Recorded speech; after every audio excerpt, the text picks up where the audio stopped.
Here for What's the Story, and we are here with our special guests, the Queers. Oh, oh, oh. Hello, hello, hello. How are you guys doing? Excellencio. So how's the tour going so far? You guys just started a real big tour. Go ahead, Huberto. Answer this one. This is our erstwhile drummer right here. Oh. He looks like a drummer, doesn't he? Everybody, come on, admit. Doesn't he look like a drummer? Huh? From the neck up, that vacant look in the eyes. Yeah, this tour has been going really well. We started about 3 weeks ago. Two and a half. 2.5, thank you. And it's good. Can't you elaborate? We're out with Screw 32 and the Groovy Ghoulies. Groovy Ghoulies are on Lookout Records with us. And, yeah, the tour's going pretty wild. Yeah, 2.5 weeks we've been on the road. And here we are at the Trocadero to play with the mighty NoFX tonight, who we haven't played with. We've only played with them once in our life, and that was 4 years ago at the University of New Hampshire. So this promises to be the battle of the titans tonight, the Queers with the... We're opening up for NoFX, so we're kind of backed into the corner tonight. So we're going to have to come out.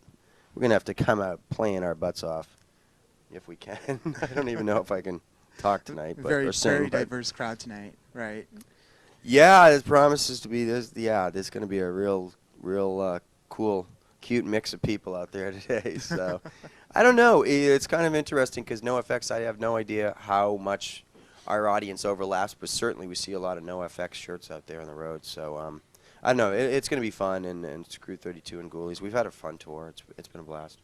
Oh, great. Are you working on any new material right now? I mean, Don't Back Down was just released a couple months ago, but... We're going to go home. We've been out off and on for 7 months now, or by the time we get home, 3-4 weeks will be 7 months. We're just going to probably rehearse, do the occasional show this summer, and take it easy and do demos and stuff. So I don't know. If we're lucky, we'll get a new album done this summer, and if not, we don't have any pressure on us from Lookout or we're doing really good. So I don't know. We'll see what happens. I'm sure we'll have some stuff coming out in the fall. How do you feel about the big media blitz that you guys are getting? Ever since the release of No Back Down, I saw an article in Rolling Stone about you guys. A lot of magazines have been writing to you about the album. The album's it's great. It's considered one of the best indie albums of the year. How do you feel about that? I mean, it's like some people gave us flack, in the punk circles. We were talking about this earlier, but about, Rolling Stone or whatever, they approached us. Ira Robbins, the writer, asked if we would want to do a story, and we said, yeah, sure, we do. We didn't, that's cool. And, yeah, it's pretty nice. I mean, basically our crowd has grown every tour we go out anyway, and we're a really good draw right across the country now. Yeah, it's been fine, I mean, basically you got to be your own worst critic, and so we know it was a good album, so we're pretty happy with it. And so it didn't really, like I say, you got to be your own worst critic. So when you put out something that's crap, you got to be ready to accept it. And when you put out something like Don't Back Down, we're pretty much happy with it. There might have been a few changes, minor, but it didn't surprise me, and I don't mean that in an arrogant, conceited way. It didn't surprise me because we knew we had a good album. So, we're pretty happy with it. We're having a lot of fun. Now, do you write all the lyrics, or who writes all the lyrics for the group? We share. I usually come up with a lot of the ideas or something, and then we just throw it together, all of us. So the same thing with... We bang it together, There's a few songs where I come up with everything, but more or less we all write, Yeah. Songs like Punk Rock Girls, I wrote that more or less by myself. That's our single. But, typical queer stuff that we write together is like Brush Your Teeth, No Tit. That was definitely a group, pretty much group. I Only Drink Bud, that was group. So, you can see the genius of the three of us working in those songs right there. Now, all of you meet. I mean, I know the Queers have been around for a long time. Well, in the early 80s, I did 2 7-inches as the Queers, and then promptly broke up, and that's why people think we've been around for years. But we, I never had the band together. I lived out here. I lived in Hawaii, New York City. Went around. Late 80s, I met this joker, and we played around Boston and stuff. And then I don't know how we met P-Fizz. I think I was driving down the street and ran him over on his tricycle or something, and we just waited for him to grow up and gave him a bass guitar. And that was it. I don't know what happened. I mean, it's really weird because we've been all around the world and stuff. A friend of a friend, something like Yeah.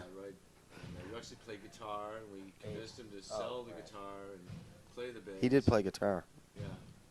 But Even he doesn't remember. See, it's been that long. yeah, I mean, it's really weird because the last thing I remember was like playing in like my parents' basement, playing "Kicked Out of the Weeblos," one of our early songs, and "This Place Sucks" down in my parents' basement. And I came out of the coma, and we were in Japan, and I don't know what happened in between, but the band got signed to Lookout, and we're doing really well. So it's kind of fun. I don't know. That's great. Now for "Don't Back Down," are you happy with the sound of it? I mean, it's Yes. the Very much. Yeah. I- This is 'cause- one of the first albums we actually spent a lot of time on the production, and a lot of times for our other albums, Take your time. we did it over a course of a weekend or something like that, and this on actually producing it. But sound-wise, we were psyched with this. There's always been something that we weren't happy with. Yeah. Be it like maybe the guitar's not up loud enough, or the vocals are too weak, or whatever. But we were pretty psyched with this. oh, now it's kind of there's like a '60s feel to it, like '60s beach music. You know, all of the Beach Boys with some of the songs on there. Was that like? Well, you know, to me, I mean, I'm more into the Beach Boys than these guys are probably, but, you know, to me, the great thing about the Ramones, who are like probably our biggest influence, obviously, right across the board, all of us, that was like the whole charm of the Ramones was that they were one-dimensional, no guitar solos, no back vocals, but that, in my estimation, and I love the Ramones, but that also was like their downfall a little bit. There was no back vocals. There was no guitar. They didn't flesh the sound out that much, and no lead guitar. I mean, and so I was talking to Joey Ramone. I talked to about this, and I talked to other people too. But I mean, if there's any place I'd like to go, we were trying to go somewhere between the Ramones and the Beach Boys that I think there's unexplored territory there. We're not trailblazers. We never said we were. I mean, you know, if it wasn't for Black Flag and the Ramones, we wouldn't be here. But you know, there's still that space where the Ramones maybe take the Ramones idea one step farther, and you know, like doing "Don't Back Down" was just a goofball thing to have punk rock kids like a song by the Beach Boys, which is stuff their parents would listen to. Mm-hmm. But if the Queers do it, it's cool, you know. I mean, I don't know. We love the hardcore type stuff too, so I don't know. The next album might be all fast stuff. I have no idea, you know. But we usually try and mix yeah. it pretty good. You know, Yeah, like all a of mix our the albums slow have songs been and the mixed up. fast songs, and the majority of them are like mid-tempo. So it's like this. "Don't Back Down" was almost like a throwback to move to grow love up songs. or love songs and any grow of up. them, really. Yeah. Actually grow up too. But we got to go. Yes. Lookout left us alone on this album, and we had done demos, and they're like, "All right, we just said just let us do a Queers album," and they did. So we went in with Jay Razzler and Mass Giorgini, who's in Squirt Gun. He co-produced, and J.J. Razzler, who actually played in an early version of the Queers back in the late '80s. He helped us out. He co-produced the album, helped write a couple tunes, played a little guitar. He was in the early Sire Records band back in the day, back in Boston, DMZ. And so, you know, and then Mono Man back in Boston went on to that band, The Liars. And it was pretty fun. I mean, you know, I don't know if we'll push the Beach Boys thing quite as much, but it really, except for the title track, we didn't try to do any Beach Boys type thing. It was just the way it came out, and people liking my voice to more like the Beach Boys or whatever. But it was fun. I mean, it's a challenge, and we had one song with Lisa from Cub singing. Yeah. And I could have sung the song, I actually did, but with her lead vocals, we figured, you know, rather than these bands kids pigeonholing us into like a punk band or a pop band or whatever, we're just like, you know, screw you. They're not going to tell us what to do. We're going to do whatever we want, and that is punk. And it doesn't matter if you're playing pop or whatever, you know. I mean, Louie Louie by the Kingsmen is like punk, you know. Early Rolling Stones and Beatles was punk, you know. I mean, it's just good, fun music, you know. And basically, we just had fun, and we don't care what we're successful here. We don't care what anybody says anymore.